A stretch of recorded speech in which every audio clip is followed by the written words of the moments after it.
Overtime with Joe Parker provides a comprehensive look into high school sports in North Atlanta. Tune in each week for prep sports headlines and in-depth discussions with local players and coaches.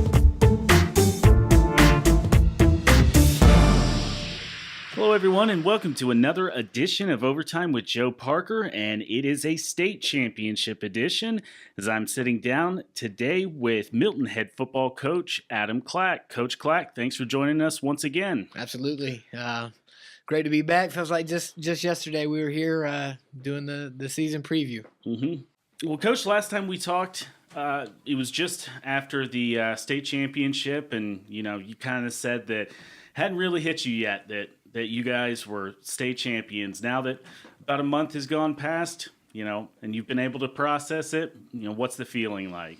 It's still obviously a great feeling, just to have accomplished something like that with so many people. That's what makes football so great. It not only is it the ultimate team game, but football in Georgia and the level that we play at, it's the ultimate community game. It takes your administration, your booster club, your parents, your players, tremendous staff, school, student body. So it's been great, enjoying that moment with them, and going into the holidays and everybody having time to really reflect and celebrate together. And so it's been good to now get back to work. And as I was telling you earlier, just had our first meetings with 2019 and starting to look ahead. So. You talked about the Milton community, and obviously, as you said, there's just so many players, and I mean that not in a sense of necessarily football players, but so many people who play into a successful season. Can you talk a little bit about kind of the reaction that you've gotten? I know there was the Parade of Champions. You've been honored by the Fulton Board of Education. Can you talk a little bit about that and how you've seen the community really rally around and celebrate this team? Yeah. I mean, it's really hard to put into words, and it's what has made it so special. Winning a state championship anywhere, anytime is going to be special. But to do it in this community and to see the reaction, to have people from, the class of, 1952, 54 come back and just express their, congratulations and just how happy and proud they are of their community. To see the pictures of guys in their Letterman's jackets at the game, to just have people stop you in town and talk about how they've been following the team, and and then just the outward support that you saw going through the playoffs. It's just been really special, and it's what always thought this community would be like if we could really give them that type of product that gets everybody behind and gets everybody excited. So it's been really cool, special. Mm-hmm. With that, I mean, could you have seen? I know every team at the outset of the season, the goal is always state championship.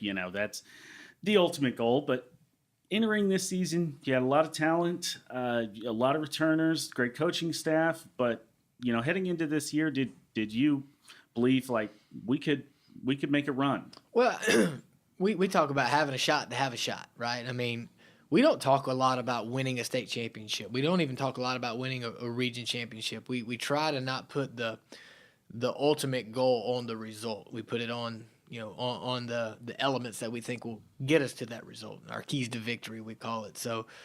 We focus more on those objectives, having great ball security, owning the red zone, not committing foolish penalties, things of that nature. So to answer your question, we knew we had enough talent, a shot to have a shot, like I said. And if we could stay healthy and if we could improve, a steady improvement throughout the year, we knew we could play with anybody on any given night. Now if you'd have told me to, betting odds or something like that coming in. And yeah, I mean, I definitely would say that we were long shots coming in, and anybody in their right mind probably would have said that, just with no real track record or something like that. So it was a great ride, and we built confidence as we went, and we got more and more confident and had more and more belief as the season went on. So it was just a lot of fun watching the guys grow. Touched on that kind of continual progress in that improving each day. That was a big talking point for your athletic director, Gary Silvestri, in his piece in our special pull-out edition of this week's Milton Herald. So for our listeners, be sure to check that out. Throughout the season, what were, I guess what was that constant work? Were you seeing it pay off as the season progressed, that continually improving each day? Yeah, it's something we're very intentional about. We talk, like a lot of teams, about getting 1% better each day, trying to go 4 for 4 within a week. But I think what we have done a good job of is making those connections for the boys in the moment. So if we have a great week of practice, a great week of prep, I'm going to let them know about it. I'm going to let them know, hey, we had a great Monday through Thursday. There's no reason for you to be, nervous this Friday. And then when we come back on Sunday and we had a great game, we try to make that connection for them. We actually have a 1% board that we keep track of as we go through, and we keep it up in real time, for the most part. I'll go back in, I fill it in pretty much, by the end of each week, if not by the end of each day.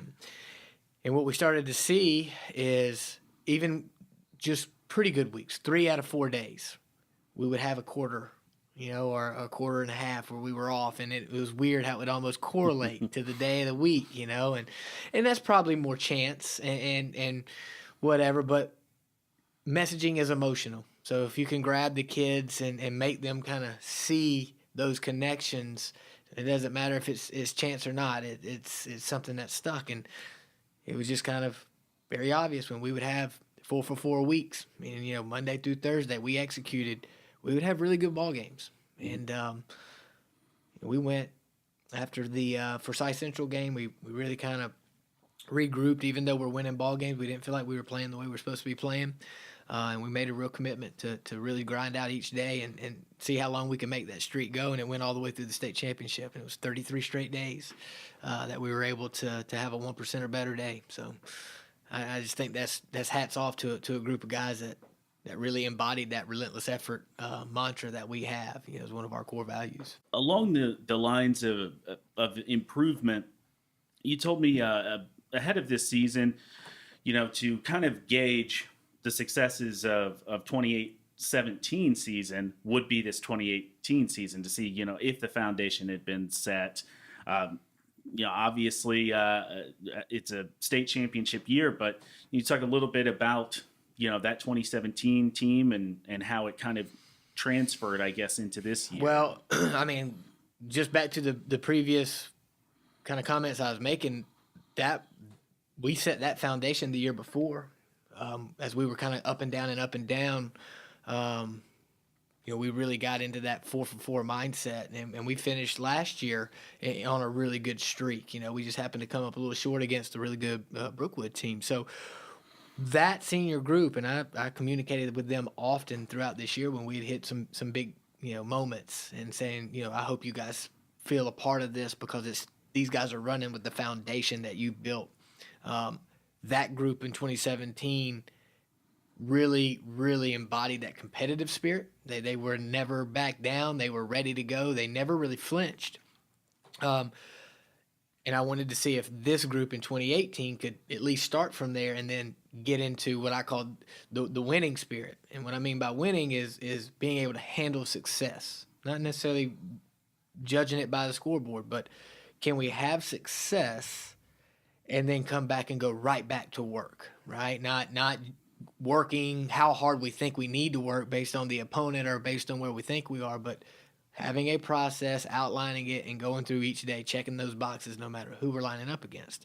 And that was the step I was hoping we'd take, and we most certainly did with this group. So 2019 is going to have a challenge, and we'll really see what the success of 2018 is as we go into 2019, and hope we keep pushing this thing forward, and really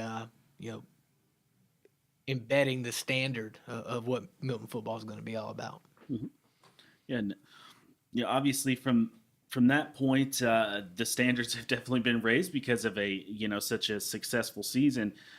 But one thing I wrote about in that special pullout edition of the Milton Herald was how it seemed throughout the year, whenever you guys had an opportunity, you took advantage. Whether it was playing on a big stage, whether it was, winning maybe when not all the bounces went your way, and ultimately, came out. Can you talk a little bit about those opportunities, such as the Freedom Bowl, Corky Kell, making the deepest run in the playoffs? And well, and we've talked a lot about this too, and I go back again to, our administration and our support.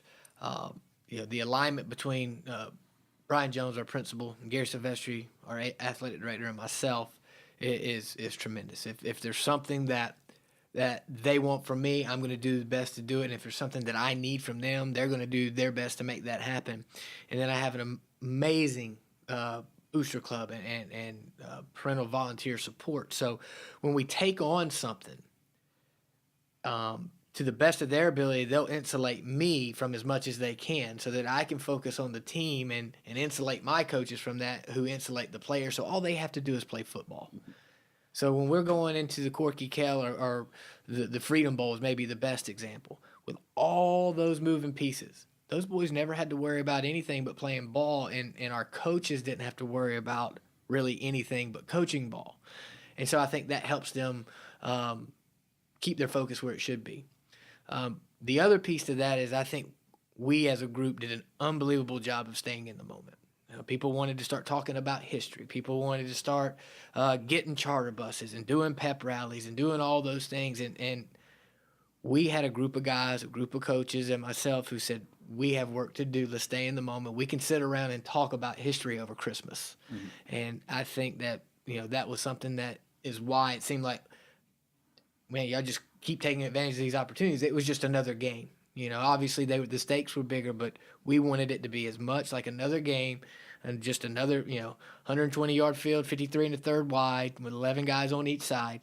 And I think the guys really played that way, and there's a lot of excitement and there's a lot of cool things that happened along the way, but I think you definitely saw when the ball was spotted and the whistle blew and they played ball, and they focused on what they had to do.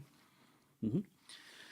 And you certainly had a lot of playmakers this year that did what they had to do for sure. I mean, there's obviously you have a lot of D1 commits. Jordan Yates, your Paul Teo, Joseph Charleston. Can you talk a little bit about those guys and what they brought to the team this season? I think when you look at it on the grand stage, or grand stage is probably wrong. When you look at it from the tier 1 elite teams, we had our top 5, 4, 5, 6 guys, I think could play with anybody's 4, 5, 6 guys. And those guys, I think, in the confidence that they had, from Joe Charleston to Jordan Yates to, Jordan Davis, they would never back down, and that pulled the rest of the team with them. So, if we were matching up against a team who maybe had 10 to 12 guys signing on early signing day, where maybe they have a little deeper talent than we have, our top guys were able to play with that type of swagger that really filtered down through the team. So, like I said, you could only put 11 of them out at one time, and I think we did a great job of maximizing the guys that we had. We squeezed everything we could out of Jordan Yates in that state championship game. Playing Joe Charleston on both sides of the ball, we need to. Paul Teo plays 20 snaps on defense. So we're kind of trying to stretch those 5, 6, 7 guys into 10, 11, 12 guys. So without a doubt, and that's something that we're going to continue to do. We have a 2-position philosophy to do just that, so that if there are injuries or if we are in a key spot in the game, we can get what we feel the guys on the field who gives our best shot at winning. Mm-hmm. One of those guys that maybe wasn't in the spotlight from the outset of the season, but certainly ended that way, was Dylan Leonard, who, I think it was the West Forsyth game, caught his first touchdown reception, and then by the end of the season, he's such a go-to target. You know, is he, and maybe who are some of the other guys that you saw really step forward this season? Yeah, well, I mean, I think it was you and I talking who was going to be the breakout player or the sleeper player, and I chose Dylan. It didn't surprise us one bit. I know it surprised other people. Dylan is a matchup nightmare. I mean, he is as good of a receiver as I've ever coached in his abilities, and he can go down and go toe to toe with anybody in the trenches as well. I think Jordan Davis as well, even though people looked at him as the leader, I don't think anybody saw that he was going to play that well. I mean, just what he did in the playoffs, and the way I don't want to say put the team on his back, because he had a great supporting cast, but you could definitely tell that he was playing at a different level. Having the fortune of a guy coming to Milton the first week of school in a Nasir Curry, and he matching alongside Joe Charleston probably gave us the best safety tandem in the state, and again, those guys just played ball.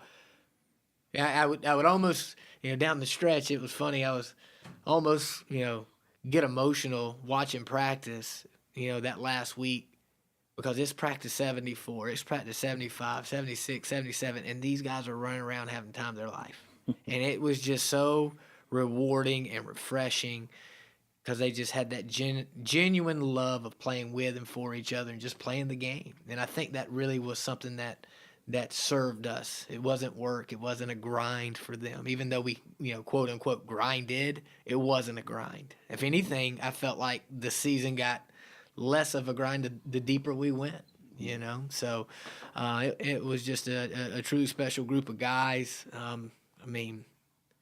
Back to your question, some guys, just our entire offensive line, and the way they gelled and played as a unit, were guys that really stepped up. We had some junior D linemen that just played unbelievable ball all year long, even though we had a good idea that they would play pretty well.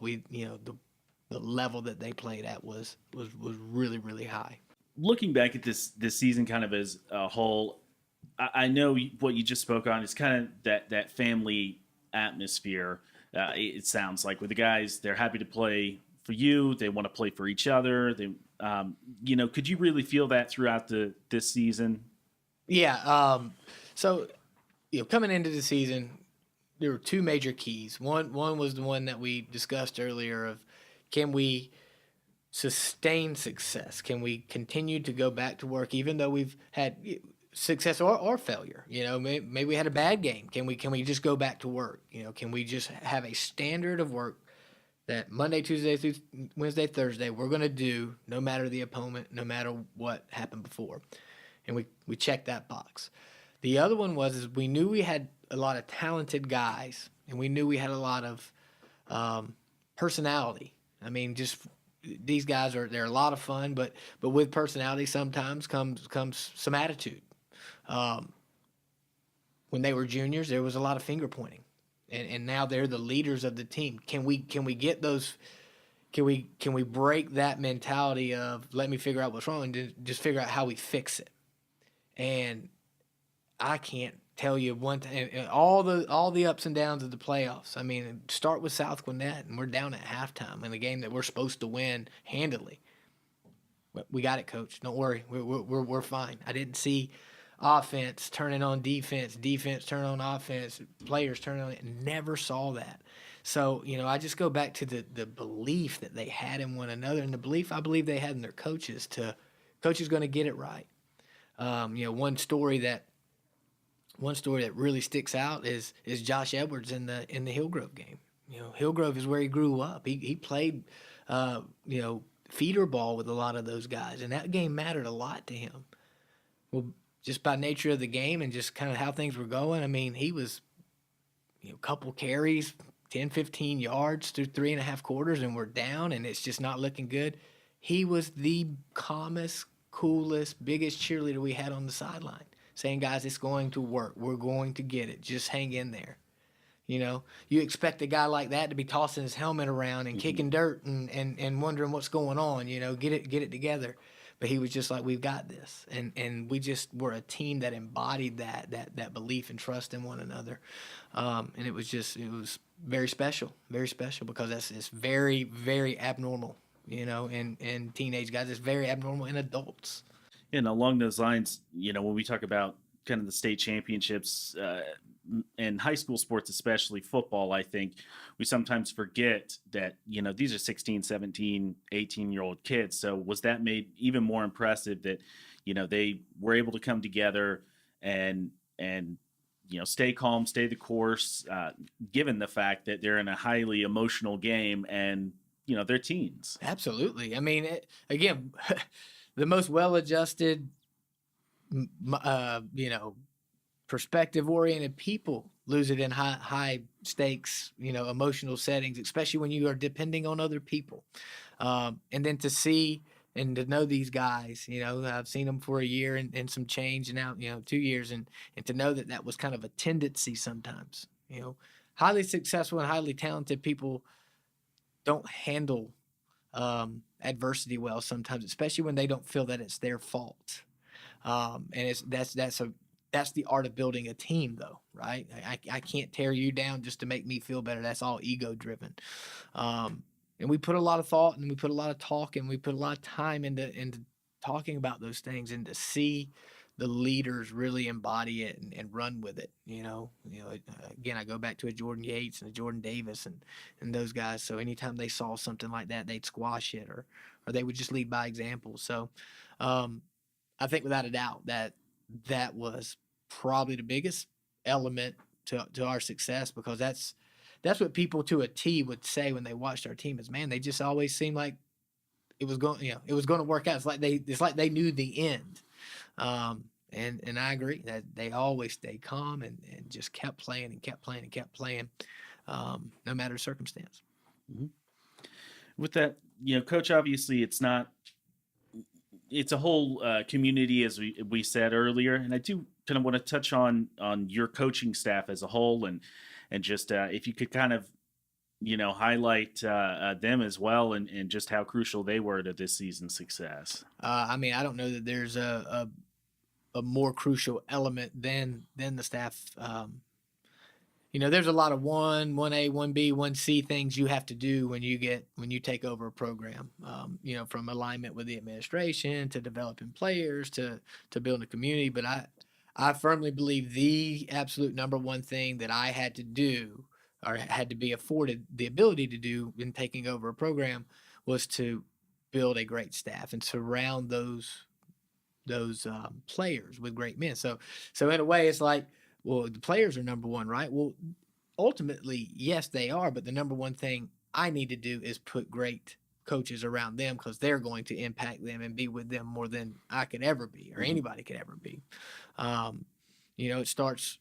It doesn't really start anywhere. It's just they're all collective. But, starting with my assistant head coach, Steven Strami, he's, it almost seems like it's like calling my right-hand man, but he is. I mean, he and I we've been together for a long time. I mean, from building curriculum together in the history, in the social studies world, with U.S. history, to coaching wrestling together. And I coached for his dad, Dennis Strami, and he was the AD at West. And Steve and I have been together for a long time. He's like a brother to me, and he really helps me out with so much of the behind-the-scenes stuff. That is just crucial, again, as we all just kind of help each other so that we can better do our jobs. He also does a heck of a job coaching our outside linebackers. Last year he was our offensive line coach, and really has been wanting to get over to the defensive side for a long time. Just shows you what kind of guy he is, just wanting to keep learning. Offensive coordinator Ben Reeves. I think Ben is sharp of a young coach. I mean, he's young in age, but he's not young in experience. And Dad was a head coach, and you can tell he's kind of been seasoned and groomed, and really understands the game, and really understands how to lead an offense and delegate to his staff. And my defensive coordinator, defensive coordinator Drew Connell. Drew was with me at West Forsyth as well. Had a couple years with him, and again, I think one thing we all kind of share, very, very cerebral and reflective, and Drew is going to he's really going to analyze and make sure he has a great reason why if he's ever going to do anything. And I think that shows in our defense. He put a premium on communication. And if you see him a lot of times, it's not a whole lot of signaling coming from Drew. He just gives the check symbol a lot of times, meaning it's on you guys to check into the type of defense that I told you I wanted to be in based on the personnel set and formation they come out in. It's so impressive. It's so impressive, and that speaks to his and the other defensive coaches' teaching ability, and they are great. They're great teachers, and not great teachers of scheme, great teachers of technique, and great teachers of character. I mean, it kind of permeates across the board. And I mean, I could go on and from Coach Weiss, Carl Weiss is our receivers coach and our academic coordinator, and Penny Silvestri is our special teams coordinator. He and I do a lot together in tandem with the special teams, and he coaches our running backs. Coach Mike McGee is with the linebackers, and I don't know if anybody did a better job of elevating their group, not only the starters but also the guys that needed to fill in a pinch. We got two great secondary coaches with Lonnie Estes coaching the safeties. He's also a head track coach, and Ronaldo Smith is our corners coach, and he also does a lot of work with track. And then a fantastic young O-line coach, guy that I coached at West Forsyth, and Jace Ratliff. And he is so proud to see him step up for the first time ever leading a varsity unit on his own. And it had to be that unit that everybody doubted coming into the season, and he had play probably if you said one group on the field exceeded expectations, it was probably that O-line group. And then another good young coach who assisted him is Drew Dixon. So, and Drew serves a great role as he's the youngest coach on staff, and he's just coming in, but you give him anything to do and he does it to the best of his ability, as hard as he can do it. And again, it's just really cool seeing how all these guys serve different roles and they own it, and they just crush it. So it's the best coaching staff in the state, in my opinion. Mm-hmm. You mentioned a lot of your coaching staff was with you at West or has come from West, along with Gary Silvestri, Alicia Silvestri, which is, what's her title? So now we were together at West, for about 4 years. Gary was there, and then came to Milton, and Alicia is the director of football operations, and really, really crucial in our recruiting department. Mm-hmm. We got contact period opening up now, and she'll be in the office. She's kind of in the office during contact periods and on Fridays during the season. And she has built tremendous relationships with college coaches, across the country.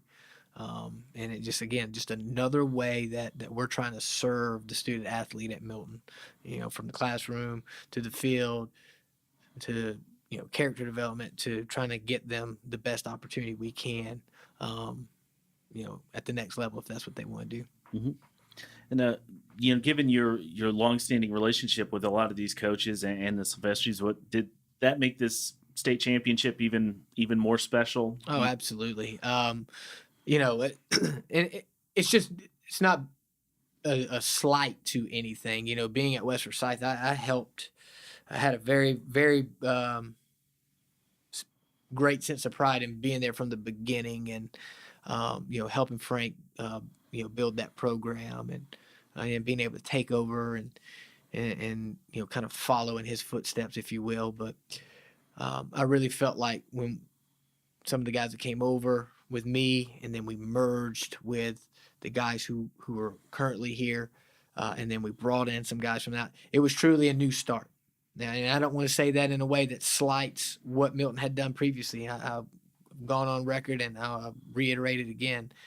This was not a burning house. This was not a broken building. The foundation. There was a lot of good things that were at Milton, and that the previous staff had done. But I really felt like it was a culture flip, not better or worse, just different. And there's a sense of, okay, This is our chance to really kind of put our stamp on something and kind of do it our way and see, just how good is our way. So obviously there's a lot of pride there as a group of guys come together and share a vision and work hard to execute it and carry it through. Mm-hmm. Coach, again, when we spoke last, it was just after you had lifted that state championship trophy, and a lot of emotions going through. When you look back at that game against Colquitt County, what has kind of stood out for you now that you've been able to sit back and review it essentially for a month now? Again, I think it's just really cool to see a plan come out, unfold, if you will. I think something that we've really pride ourselves on the last 2 years and we're developing and continue to develop is trying to build what we call a holistic game plan. Maybe I should have always been doing that, or maybe everybody else does, but we really put some thought now into, okay, we're going to have this offensive game plan, or we're going to have this defensive game plan. How does the other one have to then pair to it to make it all fit along with the special teams? And we had a very, very, very specific plan to attack Colquitt, and it had a lot to do with, being smart and being patient on offense and going forward and making sure we don't take the negative play and, taking our shots very calculated. A lot of games will come in and it's like, hey man, we're going for the downs. We're going to play fast. This was not that game. We didn't want to get behind the chains. We wanted to use multiple sets and give them some things that maybe they hadn't been preparing for. And then on defense, we wanted to be, again, almost calculated in our aggressiveness there, but also just to make sure we eliminated the big play, and we said, which in a lot of our games, I'll go in and I'll look at the team and say field position isn't a big deal this week. However, this week it was a huge deal. When you got a kicker that can make it from 57 yards out, it's a big deal. And we knew we were going to have to at least match them on special teams. But the parting shot or the parting words kind of the game plan for the team was, nobody has attacked this team for 48 minutes. Nobody has stood toe to toe with them, has taken their shot and then looked right back at them and said, well, we're not going to be scared off of what we plan to do just because of what's on the front of your jersey. And I think our kids really embodied that. And we never talked to them as if they were David and the other team was Goliath, because our team believed, and it was really cool. As you go back and you watch that game, it just jumps off the page at you. They never backed down. They never looked like they didn't belong, because they did. So. That was certainly palpable from my perspective on the sidelines as well. Mm-hmm. Well, Coach, I know you talked about you're already getting kind of into those initial stages for 2019. Obviously you have an amazing season to build off of. What's kind of the future for the Eagles this year now? Yeah, like I say, it's in the baby stages right now, but we're going back through, and you feel like you're behind because there's a lot of things I like to do to wrap the season up, but you're not really behind. You're just it's after Christmas instead of before Christmas. But going back and sitting down with every coach, we do a kind of a reflective piece where we look at what went right, what could we improve on, and what's important going forward. And it's a pretty general consensus is, first thing the number one thing we can't do is sit here and try to compare 19 to 18. Just like you shouldn't compare 18 to 17. This is a new team. Even though there may be some similar kids and some carryover kids, those kids are now seniors. They're not juniors, or they're juniors and not sophomores. The seniors are going to be gone, and we're going to miss them. But there were some great seniors that were gone the year before. So number one thing we can't do is romanticize and compare the past and think that everything was perfect. There's going to be bumps along the way, and there'll be the process that we'll lay out to start building our team and figuring out what we have. You don't want to make any definitive statements about who they are right now because I don't know. We'll have a better idea as spring rolls around, and we'll put a plan together for spring, and we'll evaluate that. And then we'll massage it in the summer, and we'll adjust it in July, and then we'll adjust it again in August, and so on and so forth. So I know I know we're losing some great seniors, like I said, just like we did the year before, but we also got some great guys coming back. It's real exciting to know that you're going to be building around some experience on both lines, offense and defense. So you start there, and that's where the game starts. So 2019 is not going to be a game where we say it's only successful if, and we're going to just try to do what we always do, and that's work to the standard that we've created, maximize the talent we got, play as hard as we can, and live with the results that happen if we do those things right. Well, we're certainly looking forward to seeing the Eagles in 2019. All right, well, that's going to do it for this episode of Overtime with Joe Parker. Coach Clack, thank you so much for joining us. You are a first repeat guest. Oh, I'm honored. I appreciate you having me, and always you do great work. You guys need to check out the pullout in the Milton Herald today. It was fantastic. Very honored to have that, and just a recap of the season. It was a great read today. Glad to put it out. All right, thanks everyone for listening, and as always, you can follow me at Joe Parker GA on Twitter, and be sure to follow the show at OT with Joe Parker. Thank you for listening to Overtime with Joe Parker. Be sure to subscribe, rate, and review the show, and follow all of Appen Media's sports coverage at northfulton.com.